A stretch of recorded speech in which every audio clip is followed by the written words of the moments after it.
మంచిది చేరవచ్చిన మీకు అందరూ కూడా మరొకసారి ప్రభువైన యేసుక్రీస్తు వారి శ్రేష్టమైన నామంలో శుభాలను తెలియజేస్తున్నామా.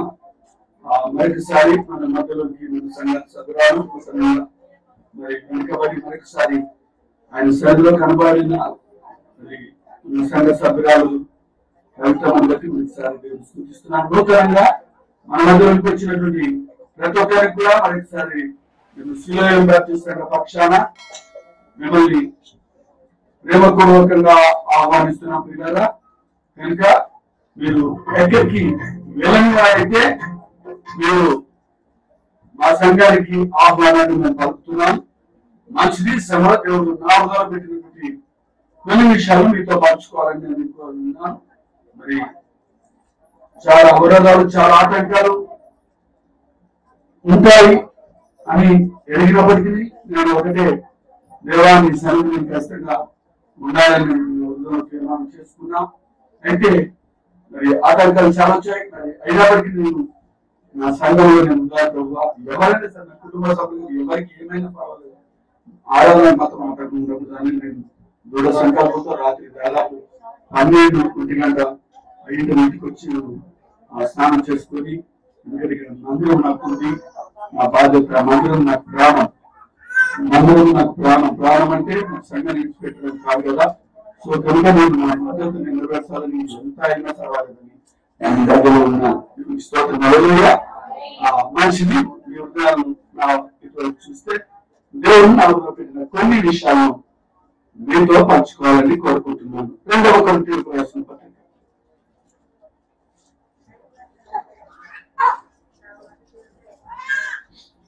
2వ పత్రిక 5వ అధ్యాయం. రైట్ చదవాలి. 2వ కొరింథీయులకు రాసిన పత్రిక 5వ అధ్యాయం. కొంచెం తెలిసేమన్నా 2వ కొరింథీయులకు రాసిన పత్రిక 5వ అధ్యాయం 9వ వచనం.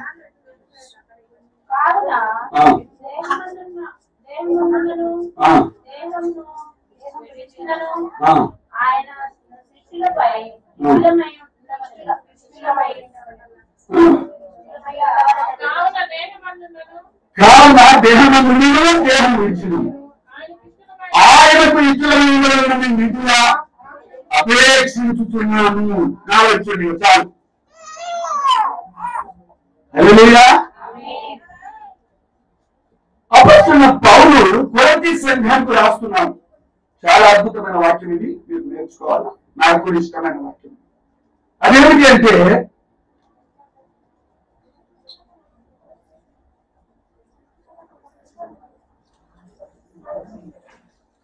పౌలు ఒక తీర్మానం చేసుకుంటున్నాడు. ఆయన తీర్మానం ఏంటంటే, నేను దేహమందున్నాను, దేహము విడిచినను. దేహం విడిస్తే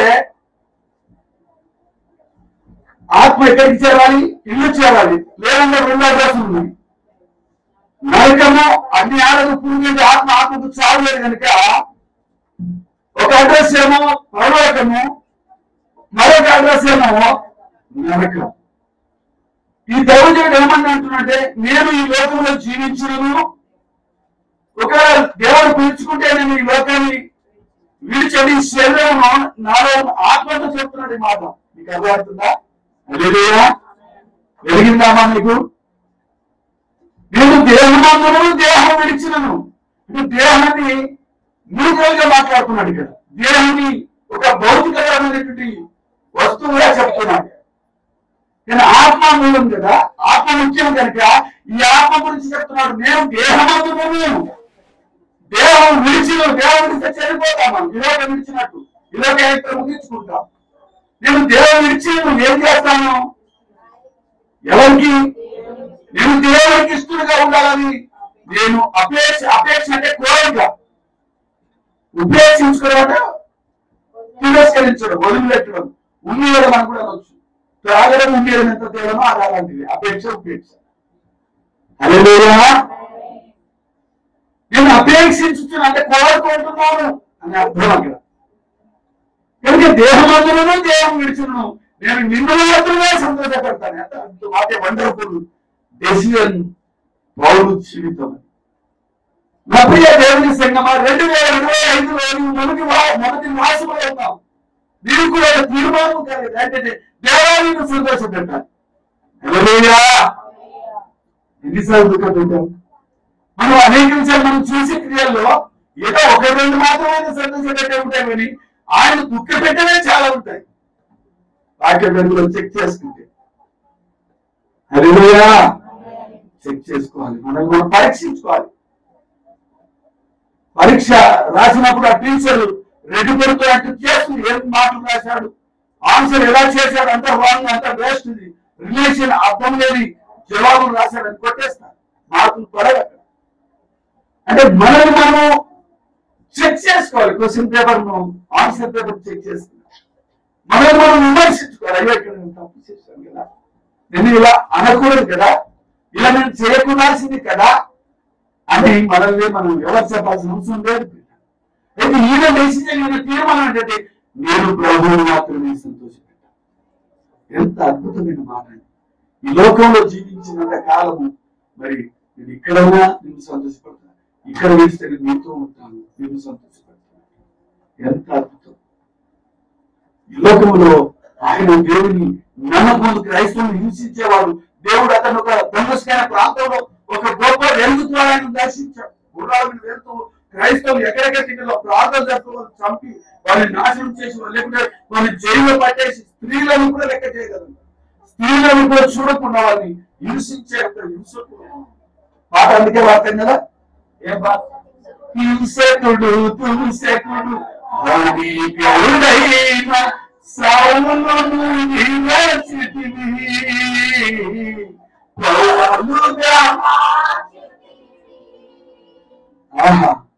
నీ చేతిలో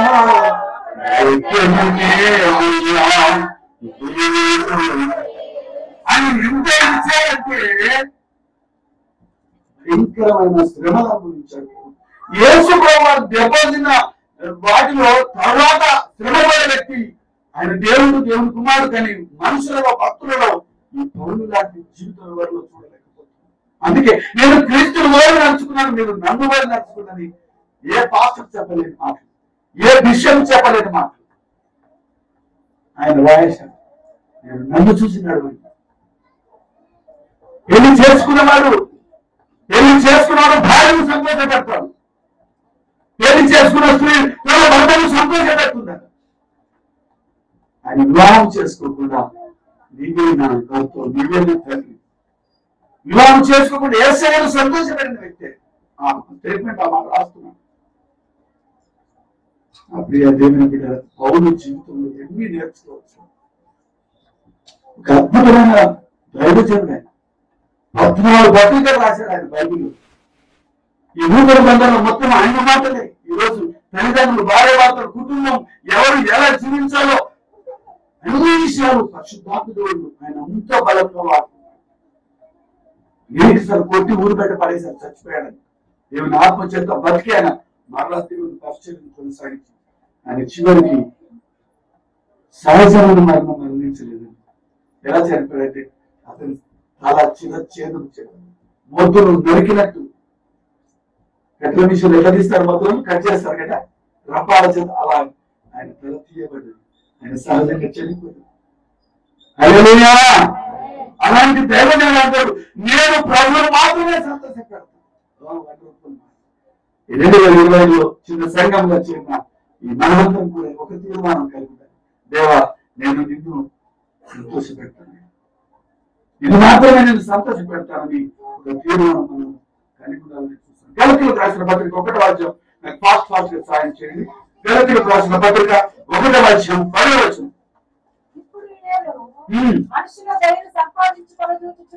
ఇప్పుడు నేను మనుషుల దయను సంపాదించుకొని చూస్తున్నానా, దేవుని దయను సంపాదించుకొని చూస్తున్నానా? ఒకవేళ నేను మనుషులను సంపాదించుకోవాలంటే, సంతోషపెట్టాలంటే,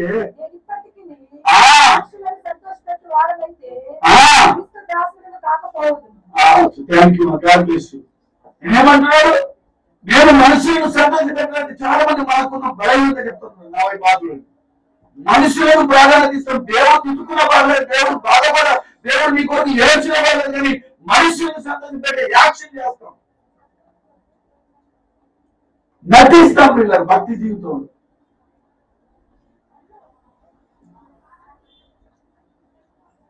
నటించినట్టు చేస్తాం. అంటే మన ఉద్దేశం ఏంటంటే దేవుని కంటే మనుషులను సంతోషపెడితే చాలు అనుకుంటాం.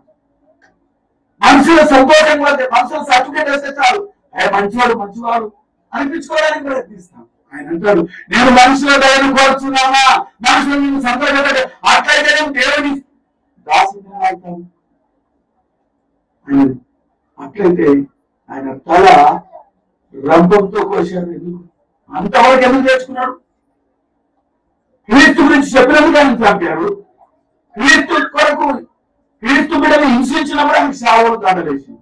నా మాటలు అర్థమవుతుందా? హల్లెలూయా. క్రీస్తు బిడ్డను హింసించినప్పుడు స్త్రీలను కూడా లెక్క చేయకుండా చర్చిలోకి వెళ్ళి లేకపోయి తీసుకుపోయి జైల్లో వేయించేవాడు. అప్పుడేమో చాలా దండలు పడి, ఎప్పుడైతే దేవుడు దర్శించారో, ఎప్పుడైతే వెలుగు ఇలాంటి భయంకరమైన వెలుగు చేత పడ్డప్పుడు ఆయన గుర్రాల మీద ఉన్నాడు. ఆ గుర్రాలు అప్పుడు కళ్ళు లేవు. 3 రోజులు కళ్ళు చూపు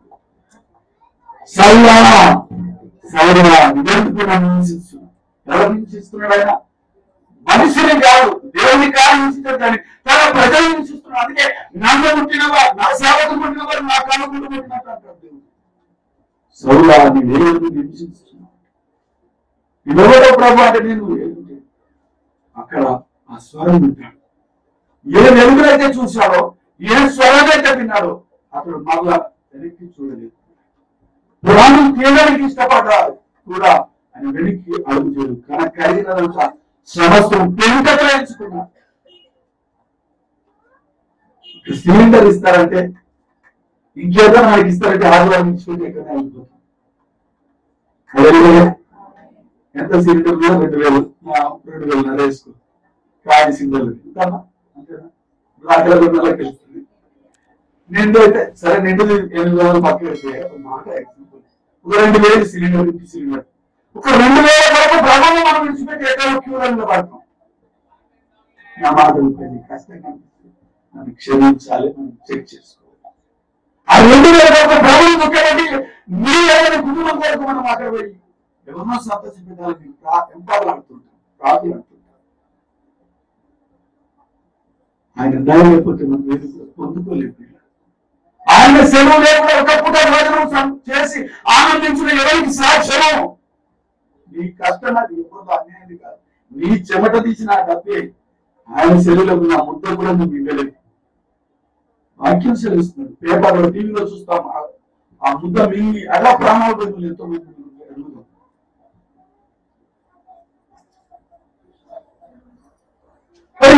మనుషులు మనస్సాలతో, మన కుటుంబాల కొరకు, లేకపోతే మన అవసరం కొరకు కొన్నిసార్లు దేవుడిని దుఃఖపెడతాం. కానీ ఆయన అంటాడు, నాకు కలిగినంత నేను ఎంతతో సమానంగా ఎంచుకున్నాను. ఎంత అద్భుతమైన మాట. నా లాభాన్ని నేను నష్టపరుచుకున్నాను అంటాడు. చెప్పాను కదా, చిన్న లాభం కొరకు ఈ రోజు మందిరం అయిపోతుంది, అంటే ఈజీగా అయిపోతుంది. ఇప్పుడు ఇక్కడ దేవుని దుఃఖపెట్టారు. సరే, జాబులు ఉన్నోళ్ళు మరి వాళ్ళు ఒత్తిడి చేస్తారు. మీరు చేయకపోతే నాకు తక్కలేదంటే మరి మానేస్తే కుటుంబం నడుస్తుంది. కొంతవరకు అర్థం చేసుకోవచ్చు, ప్రార్థన చేసుకోవాలి. దేవా, ఈ ఆదివారం నీకు ఆటంకం ఉండే డ్యూటీ కాకుండా వేరే ప్రేర్ చేయాలి. చిన్న చిన్న లాభాల కొరకు, చిన్న వాటి కొరకు మనం దేవుడిని దుఃఖం పెడుతున్నాం, అయాస పెడుతున్నాం. పిల్లలు ఇంట్లో మనకు అవసరమే, ఒక గవర్నమెంట్ ఇల్లు రాసినట్టు వెళ్తాం అంతే. ఇల్లు కదా, ఇల్లు అవసరమే, నేను కాదనట్లేదు. కానీ ఇల్లు కంటే నీకు దేవుడు నిన్ను పోషించి బ్రతికించేవాడు. ఆయన సెలవు లేకుండా ఇంట్లో ఉండవు. హల్లెలూయా.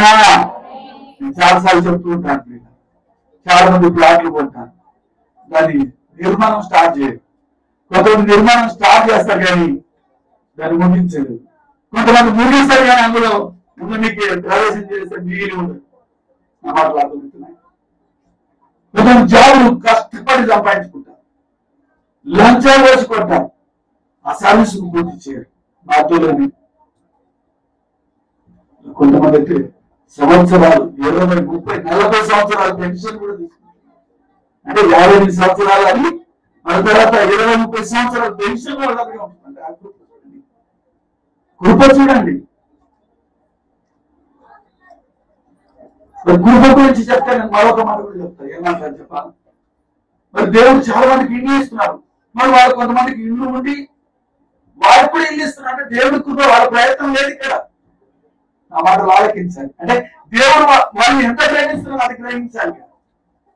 నేను అదే అనుకుంటాను. వాళ్ళు ప్రయత్నిస్తలేదమ్మా, అప్లై చేసుకున్నారు అంతే.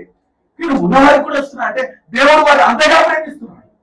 ఆ ప్రేమను గుర్తాను, నేను గుర్తాను. సరే, నేను మనుషుల దయను సంపాదించుకుంటున్నాను. అలాగైతే నేను ఎట్లా క్రీస్తు దాసుని అవుతాను? ఒక వ్యక్తి ఇద్దరిని సంతోష పెట్టగలదా? ఇది యజమాని ఒక దాసుని ఇద్దరు యజమాని సంతోష పెడతారా? అది కాదు కదా. అట్లంటే ఒక యజమాని ఇద్దరు ఆ దాసుని ఒకే టైంకి రమ్మంటాడు పని చేయడానికి. అప్పుడు ఏం చేస్తాడు? ఇటు పోలేడు, ఒకరినే సంతోష పెట్టగలరు. ఒకరిని ధృవీకరించాలి, ఒకరి దగ్గర పారిపోయారు. నువ్వు అవసరం లేదనుకో, ఇంకొక యజమాని అనుకో. సో ఒక దాసుడు ఇద్దరు యజమానులు మరచలేడు. కనుక పిల్లలు మనం కొన్నిసార్లు మనుషుల దైవకు మనం చూస్తూ ఉంటాం. మరి అందుకే కెనడా దేశంలో ఒక క్యాల్గరీ అనే ప్రాంతంలో చాలా సార్లు వాక్యం చెప్పాను. ఎగ్జాంపుల్, ఆమె లేడీస్ అంట ప్రపంచంలో ఆమె ఒలింపిక్ గేమ్ లో గెలుచుకుంది. ఏంటి? గోల్డ్ మెడల్ కొట్టేసింది. తల్లి గోల్డ్ మెడల్ కొట్టేస్తే ఆ దేశం అంతా పండుగ చేసుకుంటుంది. ఆమె ఉన్న ప్రాంతంలో అందరికీ సెలెక్ట్ చేసుకున్నారు. ఒక స్త్రీ ద్వారా మన దేశానికి ఎంత పేరు వచ్చింది అని ఆమె దగ్గర విలేకరు పోయి, మేడం మేడం ఇటీవలతో ప్రవర్తనం కదా అంటే అవునని అన్న తర్వాత మరి ఈ దినము మరి ఈ దేశమంతా కూడా ఈ రోజు పండుగ జరుపుకొని ఆనందిస్తున్నారు. నిన్ను బట్టి అంటే ఈ దినం నీకు ఎంతో విలువైన దినం కదా అంటే ఆమె అవును చిరునవ్వు నవ్వుతూ ఒక మాట చెప్పింది తెలుసా? చిరునవ్వు నవ్వుతూ అవును కానీ అంటే ఏం కావాలి అంటే అంతకన్నా విలువైన పెట్టుకుందంటే నా భర్త నా జీవితంలోకి వచ్చిన దినము అని. దేవునికి స్తోత్రం. హల్లెలూయా.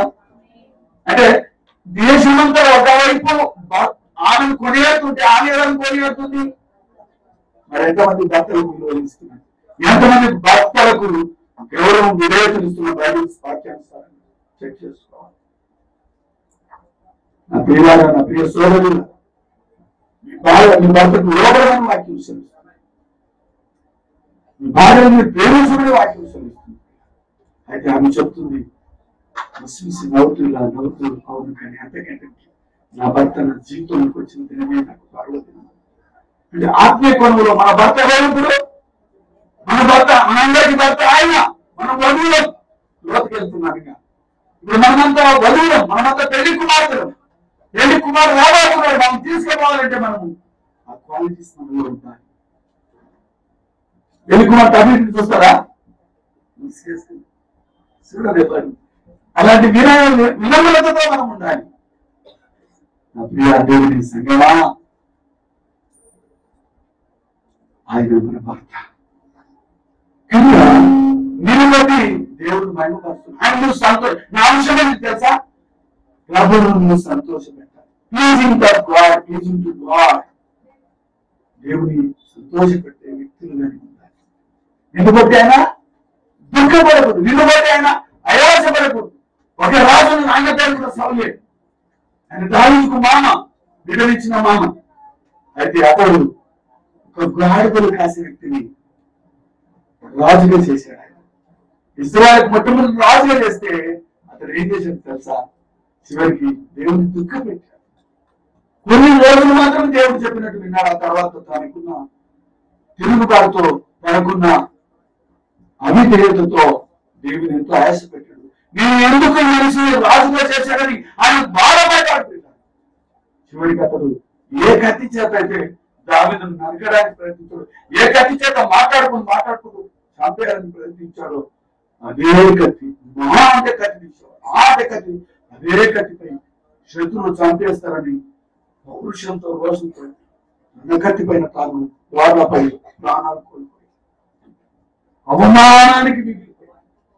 ఆరంభం గంభీరంగా ముగింపు ఘనహీనంగా ఉంది. సౌలు జీవితం అంటే మొదటి నిబంధనలో ఉన్న పాత నిబంధనలో ఉన్న సౌలు గురించి రాజు గురించి నా పిల్లగా మనం దేవుడిని సంతోషపెట్టి చూడండి పిల్లగా. మరి అందుకే మనం దేవునికి ఏది ఇష్టమో మనం అన్ని చెక్ చేసుకున్నాలి. కొలస్సీయులకు రాసిన పత్రిక 1:12 చూస్తే అన్ని విషయంలో మీరు ప్రభువును సంతోష పెట్టుకున్నట్లుగా నడుచుకోండి. కొలస్సీయులకు రాసిన పత్రిక 1:12 చాలా లైన్ ఉంటుంది. ఆ లైన్ లో కింది భాగంలో ఉంటుంది. మొదటి అధ్యాయం 12 ఏంటంటే అన్ని విషయాలు చాలా సార్లు మనం ఏం చేస్తామంటే కొన్ని విషయాలు పరిమితం చేస్తాం. నీకు ఇష్టమైన వాటిలో కరెక్ట్ ఉంటావు, నీకు ఇష్టమైన వాటిలో దేవునికి దుఃఖంగా ఉంటావు. దొరికిందా ఎవరికైనా?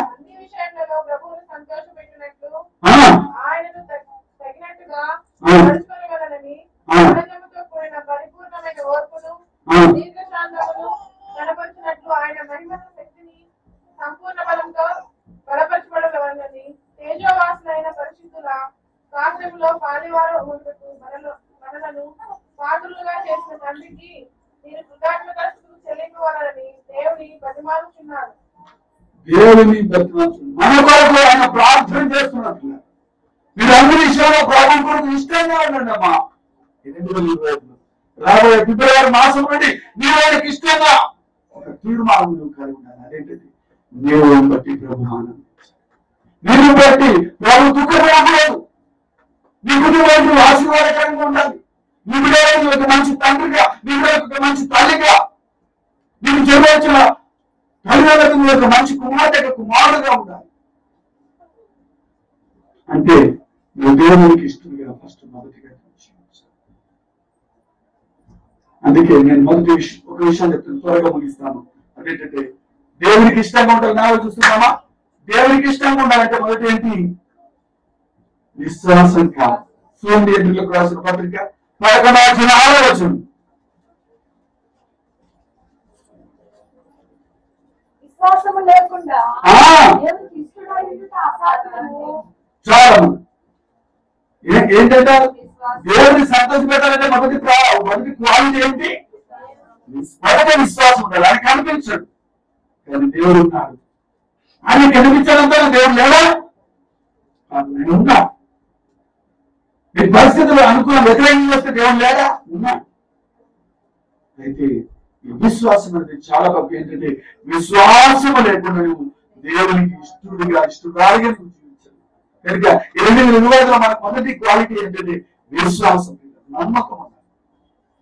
దేవుని వాక్యాన్ని నమ్మాలి, దేవుని శక్తిని నమ్మాలి, దేవునిపై ఆధారపడాలి. యేసు నీవే ఆధారము, యేసు నీవే నా ప్రాణము. మీరు అవమానాలు చేసేవాడు కాదు, విశ్వాసం ఉండాలి. చాలా మంది ఎలా ఉన్నారంటే దేవుని నాకు అది నాకు ఇది అని ఒక లిస్టు, కిరాణం లిస్టు లాగా రాసి అవన్నీ కూడా అడుగుతాం. అదే భక్తి అనుకుంటాం. అవి కావాలి, లేకపోతే దేవుడు నా ప్రార్థన వినలేదు. సమాజంలో 2 రకాలు ఉంటాడు. విశ్వాసం, నాస్తికులు ఉన్నారు, విశ్వాసం. అంటే దేవుని ఎరిగిన వాళ్ళు, దేవుడు అంటే భయభక్తి కలిగిన వారు, కొంతమంది దేవుడు అంటే లేడు అనే వాళ్ళు ఉంటారు. ఇదంతా సృష్టి అంటారు. కానీ సృష్టికర్తను మాత్రం గుర్తు చేస్తారు. వాళ్ళ అజ్ఞానం. దేవుడు వారి మనోనేత ఊహించినప్పుడు దేవుడు అది వారికి అర్థమవుతుంది. కనుక ప్రాపర్టిక్ ఎథిక్స్ అని, మరి ప్రాక్టికల్ ఎథిక్స్ అని కొంతమంది, ప్రాపర్టిక్ ఎథిక్స్ అంటే దేవుడు లేడనే నాస్తికులు, ప్రాక్టికల్ ఎథిక్స్ అంటే దేవుడు ఉన్నాడు అనేవారు. మరి కొంతమంది దేవుడికి ఇష్టంగా జీవిస్తారు, మరి కొంతమంది అయితే మరి దేవుడికి ఇష్టంగా ఉండదు.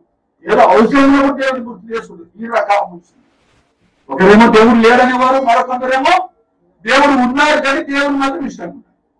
నా మాటలు అర్థం చేస్తారు. దేవుడు లేడనేవారు ఒకవైపు, దేవుడు ఉన్నాడని నమ్ముతున్నావు కానీ దేవుడికి ఇష్టంగా ఉంటారు. ఏం కాదు, రెండో ఒకటి కదా. అందుకే దేవుడికి ఇష్టంగా ఉండాలంటే నీ విశ్వాసం పెరగాలి. హల్లెలూయా. నీ విశ్వాసం పరిమాణం పెరగాలి. చెప్పాను కదా, నీవు హాస్పిటల్లో ఒకవేళ శరీరం దేవుడిని స్వస్థపరుస్తానని ఆ విశ్వాసం లేకుండా కొన్నిసార్లు పరీక్ష వచ్చినప్పుడు, కొన్నిసార్లు పరీక్షించబడ్డావు, ఈ మెట్టుకు నువ్వు రాగలిగా. ఏ స్థితిలో ఉన్నా సరే,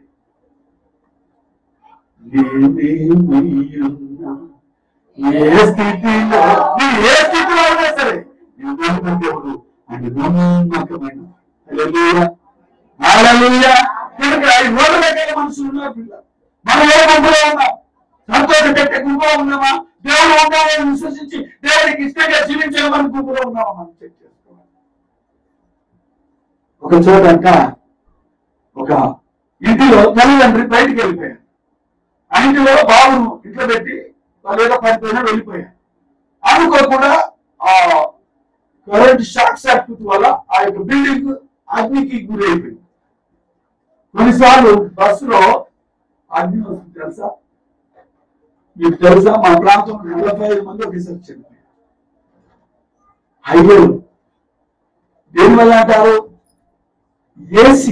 ఏసీకి సప్లై అయ్యే గ్యాస్ ప్రాబ్లం వల్ల మంటలు వచ్చేసి ఆ మంటలు మామూలు తరం మీద ఆపడం. ఆ డోర్ వేయరు, డ్రైవర్ డోర్ వేసుకొని ఒకటే నడుపుతుంటాడు. ఆ డోర్ తెచ్చుకోవడానికి ఎవరు తెలియదు. అర్థమవుతుందా? డోర్ వేసుకుని తెలుసా? పెద్ద పెద్ద బస్సులో లాంగ్ ఏరియా వాళ్ళకి మీకు బాగా తెలుసు. ఆయన డోర్ వేసుకుంటాడు, కండక్టర్ కూడా లేకుంటాడు. బహుశా ఉంటే బయట ఉంటాడు, ప్యాసింజర్ దగ్గర ఉంటారు. వాళ్ళు బాగా మంచి నిద్రపోతుంటారు. మీ నైట్ మంచి చార్జ్ మంచి కాస్ట్లీ బస్సులు కూడా ఉంటాయి. అలాంటి డోర్ వేసుకుంటారు, ముందర కూర్చుంటారు. మనం ఎంత అర్చనా వాళ్ళకి ఈ మంటలు సర్కిల్ ఖాళీ స్టార్ట్ అయింది. వాళ్ళు బయటకు వెళ్ళారు, డోర్ తెలుసుకోబట్టి 45 మంది చెప్పారు. డ్రైవరు మాత్రమే దుంకి బ్రతికాడని మీకు పేపర్లు మా పక్క ప్రాంతంలో జరిగిన హైవేలో కొత్తకోటని కర్నూలు అయింది. 45 మంది దాదాపు 30 ఇష్టపడి కదా కాలిపోయింది. హైదరాబాద్ బస్ అది జబ్బార్ ట్రావెల్స్. మా సోదరుడు ఆర్టీఓ ఉండేవారు, వారితో మంచి కనెక్షన్ ఉండేది. చనిపోయాడని వారితో కనెక్షన్ ఉండేది. ఎక్కడైనా వెళ్ళాలంటే ఫ్రీగా వాళ్ళు చెప్తే ఫ్రీగా తీసుకుపోయారు బస్సులో మమ్మల్ని. అయితే చనిపోయారు. అయితే ఇల్లు అందుకుంటుంది పిల్లలు. అయితే తండ్రి వాళ్ళు లేట్గా వచ్చారు. వచ్చి నానా ప్రయత్నాలు చేస్తున్నారు. ఫైరింగ్ వాళ్ళు రాదని టెక్నీషియన్ లేరు. అయితే అందరు ట్రై చేస్తున్నప్పుడు అగ్నిమాపక దళాలు అందరూ వచ్చారు. చివరికి బాగున్నాడు. వారి పరిస్థితి ఏంటి? మంటలైతే మరీ ఎగిసి పడతా ఉన్నాయి. ఆ పరిస్థితుల్లో తండ్రికి ఒక నెట్ ఒక వల, ఆ వల అగ్నిలో కూడా కాళ్ళ వలలు కూడా ఉంటాయి. అలాంటి నెట్ పెట్టి నా డాడీని బయట వాళ్ళు పిలుస్తా ఉన్నారు. అబ్బాయి కీడు తండ్రి, బాబు నువ్వు తిరుగు అంటే డాడీ కనబడలేదు అంటున్నాడు. డాడీ నువ్వు తెలుసా? నా వైపు చూడండి. డాడీ నువ్వు కనబడట్లేదు నాకంటే, బాబు మంది కనబడకపోయింది నువ్వు చూడు.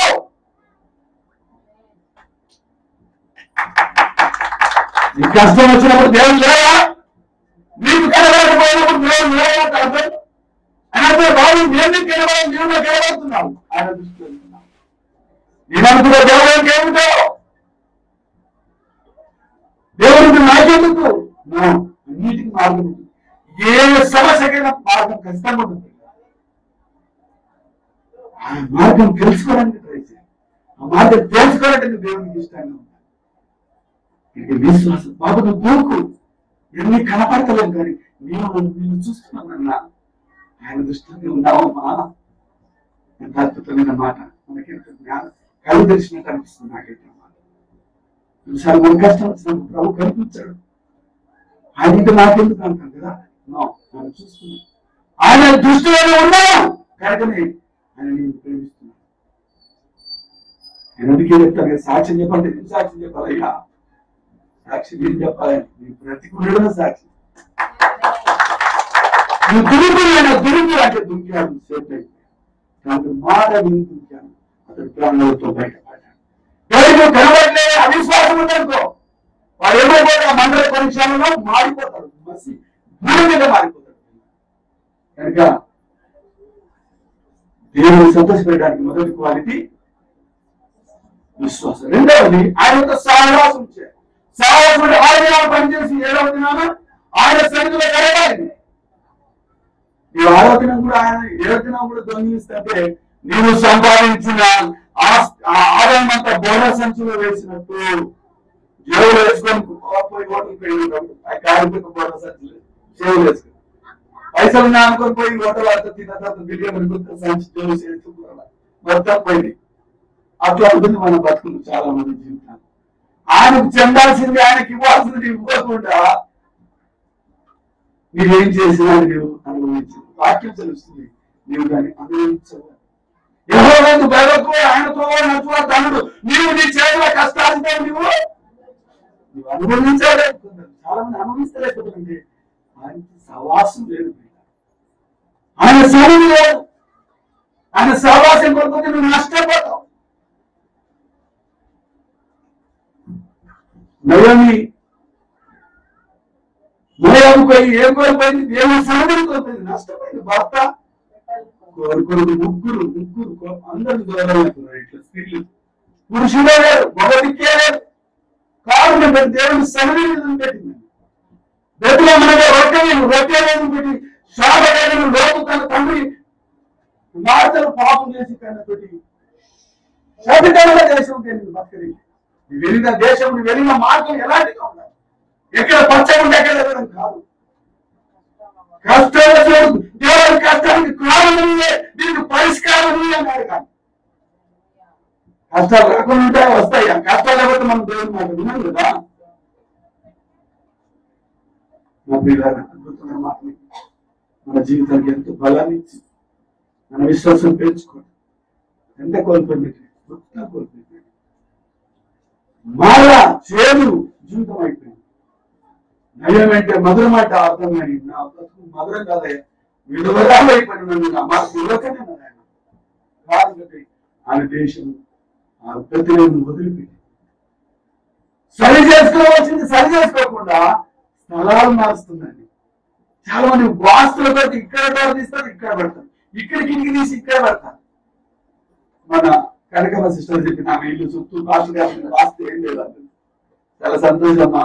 చాలా వాక్యం మాత్రం సాక్షి థ్యాంక్స్ అని చెప్పాను. వాస్తు నేను చూడలేదు మాస్టర్ గారు, చాలా చక్కగా కట్టుకున్నాను. త్వరలో అది నా పిల్లల వాస్తు కాదు, క్రీస్తు కావాలి. ఆయన సహవాసం కావాలి. నేను చెబుతున్నా మధ్యరాత్రిలో నీకు ఎవరైనా మెరుక వచ్చిందంటే దేవుడు నీతో మాట్లాడడానికి కల్పించాడు. మనకి గమనించావా ఎప్పుడైనా? కొంతసేపు ఒక పావు గంట నా తండ్రి నీ ఘనతనంటే నీకు చాలా ఇష్టం కదమ్మా. నీ డాడీ అంటే ఎంత ఇష్టం నీకు? నా డాడీ కంటే పరమ డాడీ. కొంతసేపు కలిపావా? ఆ శరీరం గొప్పది, తర్వాత చేసుకున్నాను. ఆత్మ సిద్ధమే కానీ శరీరం బలహీనం. ఆయన నువ్వు తూరుకొని దేవుని తల్లిలో కొంతసేపు గడపాలి.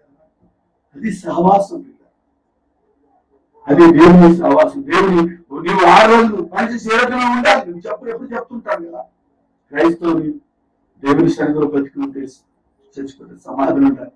3వ ప్లేస్ వారికి లేదంట. ఆ మాట చాలా భయపెట్టి నిజమే ప్రభు అంటే మన క్షేమం కొరకు చెప్తున్నాడు, శాపం కొరకు భయపెట్టడానికి కాదా మాట.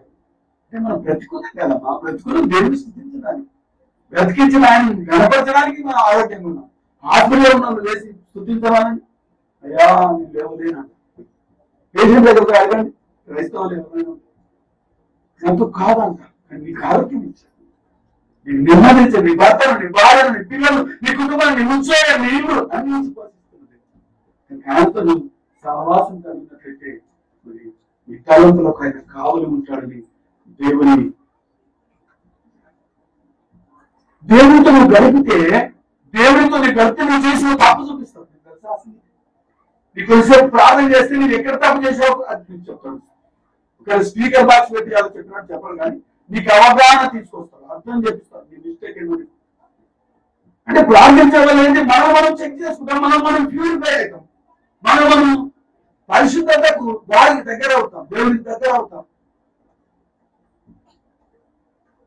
ఆయనతో గడిపితే తన చిత్తం కూడా నీకు బయటపడుతుంది. నువ్వు కొనాలనుకున్నావు కదా, కొంటే నష్టమో లాభమో కూడా నీకు చెప్తాను.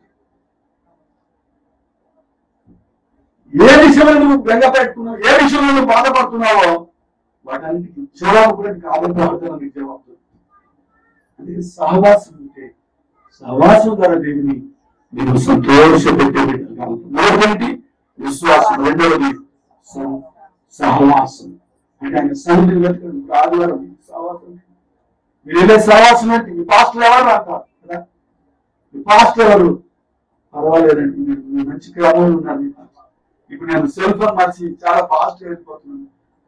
జర్నలిస్ట్ కాల్ నుండి మళ్ళీ రిటర్న్ వెళ్ళాను. పరిగెత్తుకు వెళ్తున్నప్పుడు ఒక పాస్టర్ నాకు కలిశాడు. ఆ పాస్టర్ సిగ్నల్ దగ్గర ఆగి ఇట్లా కథ అన్న ఇట్లా మర్చాను, నాకు చాలా ప్రాబ్లం ఉంది, టెన్షన్ అయితే తొందరగా వెళ్ళాలంటే, అయ్యి మీ దగ్గర బాగానే పాడుతారని ఉన్నారు కదంటే, కరెక్ట్ గానే ఇట్లా పరిస్థితి సెల్ ఫోన్ కున్నట్టు ఆయన ఒక మాటలు మా సంఘానికి మీ సంఘంలో ఉన్నటువంటి సిస్టర్ మా దగ్గరికి వచ్చేవాళ్ళు రమ్మన్నారు. శ్యామలకి అన్నాను. నేను ఫస్ట్ అర్థం కాదు శ్యామలకి సంబంధించి. సరే తర్వాత హేమలత వారి గ్రామం సంబంధించిన వారు మన శ్యామలయ్య ప్రేమల వీళ్ళ గురించి చెప్పాడు. మా దగ్గరకు వచ్చి దూరం అవుతున్నాం, మీ దగ్గరకు వస్తున్నారని నా బాధ చెప్పాడు. ఉదయకాలం నుంచి ఇదే శ్యామల రైట్ చెప్పింది. ఫోటో చూసాడు ఎప్పుడు మన చర్చలో పాట ఆడుతుంటే ఆ ఫోటో చూశాడు. చూసి మీరు గ్రూప్ పెట్టారు కదా, ఆ శ్యామలకి మా చేతికి వచ్చేయలేదా అని చెప్పాడు. మూడో విషయం చెప్పనిస్తారా, ఆయన వెంబడించాలి. మొదటిది విశ్వాసం ఉండాలి, రెండవది ఆయనతో సహవాసం ఉండాలి, మూడవది సహవాసం అంటే ఆయన వెంబడించాలి. ఆయన చెప్పిన మార్గంలో వెళ్ళాలి, నడవాలి. లూకా సువార్త 9వ అధ్యాయంలో నిర్ముగించబోతున్నాం. లూకా సువార్త 9వ అధ్యాయంలో 3వ వచనం. మరియు ఎట్లా నేను ఎవడైనా నన్ను వెంబడింపగలడా తనను తాను ఉపేక్షించుకొని ప్రతిదినము తన సిలువను ఎత్తుకొని నన్ను వెంబడించాడు. Thank you. చూడండి, ఎవరైనా నన్ను వెంబడించాలంటే మూడవ పాయింట్ ఏంటి? ప్రభువును వెంబడించాలి. ప్రభు మార్గంలో నడవాలి, ప్రభు బాధలో నిలవాలి. కష్టం వచ్చినప్పుడు కాదు, కష్టం వచ్చిన ఆయన మార్గంలోనే ఉండాలి. అప్పుడు నేను సంతోషపెట్టినట్టు ప్రభు. అందుకే నన్ను వెంబడించే వాళ్ళు ఏం చేయాలంటే తను తాను ఉపేక్షించుకోవాలి. అపేక్షించుకుంటే తీసుకోవడం, ఉపేక్ష వదులుకోవాలి. చెప్పాను కదా, పౌలు ఏమన్నాడు? నా కొరకు ప్రభు కొరకు నేను నాకు కలిగిన లాభం నేను నష్టపరుచుకుంటున్నాను. ఎంత తెలుసా? వాటిని పెంటతో సమానం ఎంచుకున్నాను. నాకు వచ్చే లాభం, ఈరోజు ఆదివారం వచ్చే లాభం పెంటతో సమానం ఎంచుకొని నేను దేవుని పని చేశాను. దేవుని వైపు చెప్పగలమా ఈ మాట? దేవుని సంతోషపెట్టగలి ఈ మాట మనం చెప్పగలమా?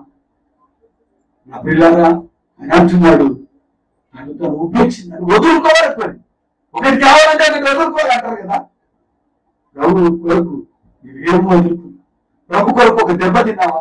ప్రభు కొరకు ఒక అవమానం ఉందా? ప్రభు కొరకు ఒక నువ్వు డబ్బు నష్టపోయావా? ప్రభు కొరకు నువ్వేమి శ్రమ పడ్డా? ఆయన నీ కొరకు ప్రాణం పెట్టింది. 2 రోజులు ఆయన సంతోష పెట్టాలంటే నీకు విశ్వాసం ఉండాలి. ఆయన సంతోష పెట్టాలంటే ఆయనతో నువ్వు సహవాసం ఉండాలి. ఆ మందిరము నీ సహవాసం దేవునితో ఉండాలి. మూడవది ఆయన వెంబడించే వ్యక్తులుగా వెంబడించాలంటే కొన్ని ఆటంకాలు ఉంటాయి. నువ్వు బాగా పాలించాలంటే ఆ పనికి రాని తీయాలని కట్ చేయాలి. దేవుడు మొదటి దినాలు విజయమైన ఇంట్లో దేవుడు మాట్లాడు మన దగ్గర.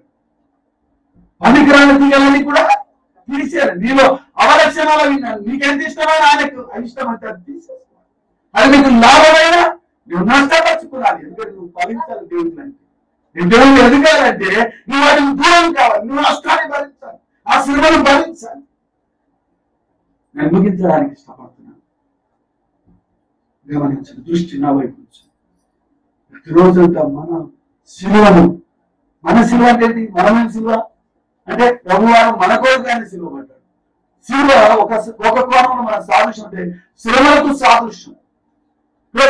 ప్రభువారు మనం ఈ లోక యాత్రలో మనము భరించే ఈ శ్రమలు, ఈ పరిస్థితులు అన్ని కూడా మనము మూడవేసిన వారు, భరించవలసిన వారు అన్నాం. ఆయన సంతోష పెట్టాలంటే ఇది నువ్వు భరించాలి. ఎవడైనా నన్ను వెంబడించగలరా తను తాను ఉపేక్షించుకొని ప్రతిదినము తన శిలువ, ఎవరి శిలువ మందులు కాదు, నీ పాపానికి, నీ పాపానికి ప్రాయశ్చిత్తం నీవే. ఆ పరిస్థితిని నువ్వు తెలుసుకొని ఆ పశ్చాత్తాపంగా నువ్వు ఉండాలి. మోసే వ్యక్తులు ప్రతిదినం తన శిలువను ఎత్తుకొని నన్ను వెంబడించాలి. ఆయన వెంబడించాలంటే పిల్లరా ఒక అద్భుతమైన మాట మీకు చెప్పి నేను ముగిస్తాను. అదేంటి తెలుసా? అరేబియా దేశంలో, గల్ఫ్ దేశంలో మరి ఇక్కడ మనం చాలా మంది స్త్రీలు కొంతమంది వంటలు చేయడానికి వెళ్తారు కుటుంబాన్ని వెస్ట్ ఈస్ట్ గోదావరి జిల్లాలో ఎక్కువ. ఈ తెలంగాణలో అయితే కొంతమంది కరీంనగర్ హైదరాబాద్ జిల్లాలో వెళ్తారు. చాలా కష్టం అది. ఎందుకంటే భర్త పిల్లలంతా వదిలిపెట్టి స్త్రీగా విదేశాలు వెళ్ళడం వాక్యాంశాలు కాదు, వెళ్తారు. అయితే అక్కడ అలాంటి దేశంలో గుర్రాలు ఎక్కువగా బలమైన గుర్రాలు ఉంటాయి. బైబిల్లో ఉంది కదా, ఐగుప్తులో కూడా గుర్రాలకు ప్రసిద్ధి. ఈ గుర్రాలు అంటే అక్కడ ఆ ట్రైనర్, ఆ ట్రైనింగ్ నేర్పేవాడు ఆ గుర్రాలు చాలా రోజులు బాగా వినాలి ముగిస్తుంది, చాలా రోజులు వాటర్ ఇయ్యాడంట. ఆ గుర్రాలు బాగా నిండాలంటే చాలా రోజుల వరకు, మరి చాలా దినాల వరకు అవి స్టోర్ చేసుకుంటాయి. అయితే వాటికి బాగా దప్పికేసే వరకు అసలు నీళ్ళే కాపాడకపోతుంది. అయితే ఆయన ఒక విజిల్ ఇస్తాడు. విజిల్ ఇచ్చి అక్కడ వాగులు ఉన్నాయి, నీళ్లు పారుతా ఉన్నాయి, నీళ్ళ అవతల అతనుండి అతను ఒక విజిల్ ఇస్తాడు. నా మాటలు బాగా విన్నాడు. విజిల్ ఇస్తాడు. ఏమనంటే ఆ విజిల్ ఇచ్చినప్పుడు ఈ గుర్రాలు పరిగెత్తాడు. పరిగెత్తి ఆ నీళ్లకు దాని వరకు పరిగెత్తి తాగడానికి వెళ్ళకముందే మరలా విజిల్ ఇస్తాడు. ఆ విజిల్ ఇస్తే ఆగిపోవాలి. అంటే తన కోచర్ ఎవరైతే ఆ ప్రాక్టీస్ నేర్పించాడో, ఆ కొరియోగ్రాఫర్ ప్రాక్టీస్ నేర్పిస్తారు కదా, ఆ యొక్క గుర్రాలకు ట్రైనర్, ఆ ట్రైనర్ విజిల్ ఇస్తే తప్ప నీళ్ళు ఉండకూడదు. అంత కఠినమైన శిక్ష అది.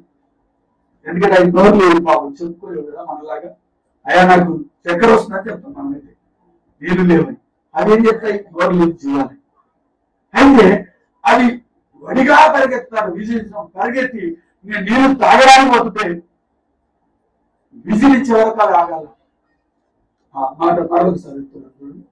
చాలా రోజులు వాటికి నీళ్లు ఇవ్వకుండా ఆ గుర్రం ఇడిచిపెట్టి ఎక్కడ పరిగెత్తున్నాయి? నీళ్లు త్రాగడానికి దగ్గరికి వెళ్ళి తాగడానికి, అవి భూములు పెట్టడానికి వెళ్ళినప్పుడు విజిల్ ఇచ్చే వరకు అవి తాగడానికి. ఎంత క్రమమైన శిక్ష, ఎంత కఠినమైన శిక్ష! అంటే ఒక నోరు లేని జంతువులకు అంత క్రమశిక్ష ఉంది. ఆ విజిల్ ఇచ్చే వరకు అవి నీళ్ళు తాగు. ఎన్ని రోజులు ఉంటాయి? దప్పికగా ఉన్నాయి. జంతువులకు అంత జ్ఞానం దేవుడు ఇచ్చాడు. ప్రభువుని వెంబడించాలంటే ఆ కష్టం, ఆ సులభమైన నువ్వు నేర్చుకోవాలి. అది భరించాలి. భరించినప్పుడు నువ్వు సువర్ణను, ఆ బంగారు అవసరం వారి దగ్గర, కన్సల్ దగ్గరికి వెళ్తే అది నీ వాటర్ వేసి సర్ఫేస్ కడితే కూడా పోతుంది. అది కొలుగులో వేసి బాగా తిప్పాలి. అది కొలుగులో వేసినప్పుడు అగ్నిలో అది ఏమవుతుందంటే అది ప్యూరిటీ పక్కకు చేరి ఆ మట్టి అంటారా, ఆ మస్ట్ అంతా కూడా పక్కకు వస్తుంది. పనికిరాదు. అలాగే మనలో ఉన్న మస్ట్, మనలో ఉన్న అవిద్య, మనలో ఉన్న ఆ తిరుగుబాటు, మనలో ఉన్న ఆ యొక్క మూర్ఖత్వం, మనలో ఉన్న ఆ యొక్క అజ్ఞానం, ఇవన్నీ కూడా తొలగిపోవాలి. మస్తులాగా పోవాలంటే నువ్వేమిట్లో తిప్పబడాలి? కొలిమిలో. కొలిమి దేనికి సాదృశ్యం? శ్రమలకు సాదృశ్యం. కొలిమి లాంటి జీవితం, ఎర్ర సముద్రం లాంటి జీవితంలో, అలాంటి శ్రమంలో ఉన్నప్పుడు నీకున్న పరిశుద్ధత, నువ్వు ఫలించాలంటే పనికిరాని తీగలు కట్ చేయాలి. నువ్వు ప్యూరిటీ రావాలంటే కొలిమిలో ఉండాల్సింది. నా మాటలు ముగిస్తున్నా. ఆ కొలిమిలో ఉంటే ప్యూర్ దిగదిగనిగా స్వచ్ఛమైన భాగం. మీకు తెలుసు, స్త్రీలు అవసరం వాడికి హింసలు వాడు తిప్పుతున్నప్పుడు అదంతా ప్యూరిటీ పట్టుకొస్తుంది. అలాంటి స్వచ్ఛమైన బంగారం మనం ఉండాలంటే నీవు ఆయన వింపడించాలంటే మొదటిగా ఆయన సంతోషపెట్టడానికి విశ్వాసం రెండవది ఆయన సంతోషపెట్టాలంటే దేవునితో సమయం గడపాలి. చాలా మంది మనం ఏమనుకుంటున్నాం, నా చేస్తాం. మమ్మల్ని ఎన్నిటికమ్మా ఇక్కడ లేరు, ఇక్కడ మా సైడ్ పావుగా కలిగి అనుకుంటా. ఏమనిపిస్తావా? అంటే నా దేవుడు గొప్ప అంటావు నువ్వు. పావుగా కలిగి నువ్వు 3 గంటలకు ప్రార్థన అంటావు. మన ప్రయోజనం నిజాన్ని చాలా అద్భుతమైన మాట. ఆ సమయం దేవుడితో గడపమ్మా. నా దేవుడు గొప్పవాడంట, మరి వాళ్ళకంటే ముందు నువ్వు లేవాలి కదా. అంతే కదా. నా దేవుడు గొప్పవాడు అని చెప్పినప్పుడు వాళ్ళకంటే కదా నేను ముందు లేచి ప్రార్థన చేయాలి. ముందు అంటే చేయను. అలాంటి క్రమం మనకు రావాలమ్మా. గడపాలి, ఆ సమయం గడపాలి, దేవుడితో సహవాసం గడపాలి. ఆ రీతిగా దేవుడితో ఉండాలి. మూడవది ఆయన వివరించి విశ్వాసం గొప్ప కృప 2020లో ఆయన సంతోషపెట్టాడు. ఆయన వెంబడిద్దాం. కలుసుకుని ప్రార్థన చేసుకుంటాం.